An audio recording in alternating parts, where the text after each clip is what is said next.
Hello everyone. तो आज हम लोग डिस्कस करने वाले हैं electric field inside cavity of a uniform charge sphere.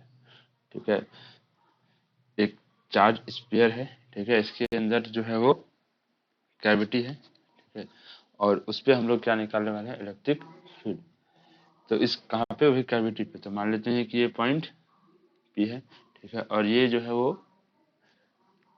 बड़ा वाला स्फीयर है जिसका कि सेंटर C1 है। ठीक है, और ये छोटा कैविटी है जिसका कि सेंटर C2 है। तो यहाँ पे हमको जो कंसेप्ट यूज करना पड़ेगा वो नेगेटिव चार्ज का कंसेप्ट यूज करना पड़ेगा, क्योंकि यहाँ पे कैविटी है। तो उस कैविटी को हम लोग क्या करेंगे कि अगर इलेक्ट्रिक फील्ड पी पॉइंट पे निकालना है तो ये टोटल स्फीयर के चलते इलेक्ट्रिक फील्ड निकालेंगे, that is called E1 minus फिर ये C2, मतलब ये जो कैविटी है उसके चलते निकाल लेंगे, उसको सब्ट्रैक्ट कर देंगे यहाँ पे नेगेटिव चार्ज का कंसेप्ट यूज करके। ठीक है, तो इसके इक्वेशन 1 मान लेते हैं। ठीक है, तो हमको पता है कि एक सॉलिड चार्ज स्फीयर के अंदर, सॉलिड चार्ज स्फीयर के इनसाइड जो इलेक्ट्रिक फील्ड का वैल्यू होता है, अगर इस पॉइंट का यहाँ से डिस्टेंस हम लोग ले लें, x1 ले लें, x1, तो ये हो जाएगा। जो फार्मूला होता है इनसाइड में होता है, अगर r डिस्टेंस होता तो रो बाई 3 एप्सिलॉन नॉट और r वेक्टर। तो यहाँ पे हम लोग को क्या है, x1 है, तो यहाँ पे जो बन जाएगा वो हो जाएगा E1 is equal to rho by 3 epsilon naught और x1 वेक्टर। ठीक है, तो ये हो गया इस स्फीयर के चलते, इसका यहाँ से डिस्टेंस ले लिए x1। अब हम लोग क्या कर रहे हैं कि ये जो कैविटी वाला है उसके चलते इसके जो कैविटी का जो स्फीयर है उसका यहाँ से जो डिस्टेंस ले रहे हैं वो R2 ले रहे हैं। ठीक है, तो उसके चलते जो इलेक्ट्रिक फील्ड का जो वैल्यू आएगा, जिसको कि हम लोग E2 बोल रहे हैं, वो आ जाएगा रो बाई 3 एप्सिलॉन नॉट। हम लोग यहाँ पे नेगेटिव मतलब चार्ज कंसेप्ट लेंगे, इसको मान के चलेंगे, और फिर यहाँ पे जब टोटल निकालना होगा तो ये जो कैविटी वाला जो स्फीयर मान है उसको टोटल में से घटा देंगे। तो यहाँ जो आएगा rho by 3 epsilon naught x2 vector, ये हो गया x2। ठीक है, ये हो गया x2।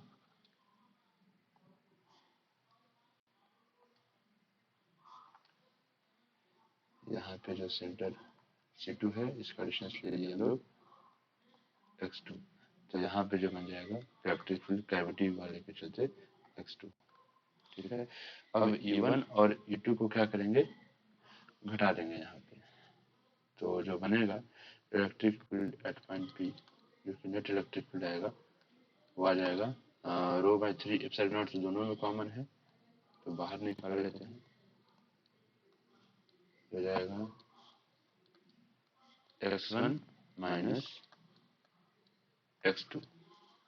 अगर इसको ध्यान से ऑब्जर्व करें तो ये अगर इसका यहाँ से x1 वेक्टर है और ये x2 वेक्टर है, जैसे कि ये पॉइंट C1 है, यहाँ से ये कौन सा वेक्टर है, x1 वेक्टर है, ये पॉइंट C2 है, यहाँ से ये x2 वेक्टर है, और ये माइनस है, यानी कि इसको अगर हम लोग ऐसे लिख सकते हैं, इधर एरो करना होगा, यानी कि ये हो गया x1 और ये हो गया माइनस x2, जो कि यहाँ लिखा हुआ है। तो ये जो होगा एक के हेड पे दूसरा का टेल है, तो ये इसका resultant vector let suppose x दे देगा।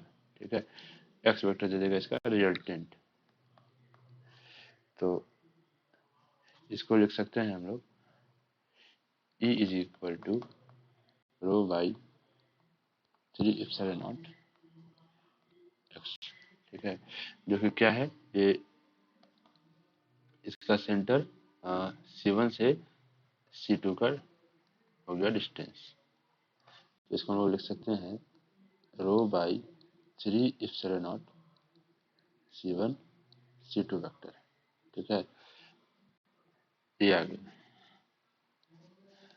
तो अगर ये पॉइंट कहीं पे भी होगा इस स्फीयर में, अगर जो यहाँ पर जो स्फीयर लिए कैविटी के अंदर कहीं पे भी पॉइंट अगर हम लोग कंसीडर करेंगे, तो वहाँ पे जो वैल्यू होगा, जैसे अगर पी पॉइंट यहाँ ले ले या यहाँ ले ले, कहीं भी ले लेंगे, तो वो किस पे डिपेंड कर रहा है इलेक्ट्रिक फील्ड का वैल्यू, वो सिर्फ रो पे 3 एप्सिलॉन नॉट और एक्स पे, यानी कि इसका बड़ा वाला स्फीयर और कैविटी वाला स्फीयर के सेंटर टू सेंटर पे डिस्टेंस कर रहा है, सेंटर पे डिस्टेंस डिपेंड कर रहा है।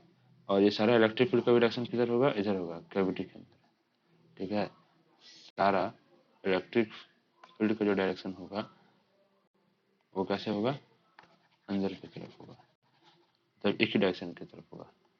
कहीं भी पॉइंट पी लेंगे तो यहाँ पे जो डिपेंड कर रहा है वो किस पे डिपेंड कर रहा है, एक्स पे, जो कि एक्स क्या है, यहाँ से इसका ये बड़ा स्फीयर से कैविटी वाले स्फीयर का डिस्टेंस है, तो सारा इलेक्ट्रिक फील्ड डायरेक्शन एक ही तरफ होगा। तो ये कह सकते हैं कि ये क्या होगा, नॉन यूनिफॉर्म, मतलब जीरो नहीं होगा और यूनिफॉर्म होगा, मैग्नीट्यूड वाइज भी और डायरेक्शन वाइज भी, ठीक है। Inside the cavity of a uniform charge sphere क्या हो जाएगा, यूनिफॉर्म, दोनों केस में, एक मैग्नीट्यूड वाइज और दूसरा डायरेक्शन के भी अकॉर्डिंग, ठीक है। तो इस कंसेप्ट पे बेस्ड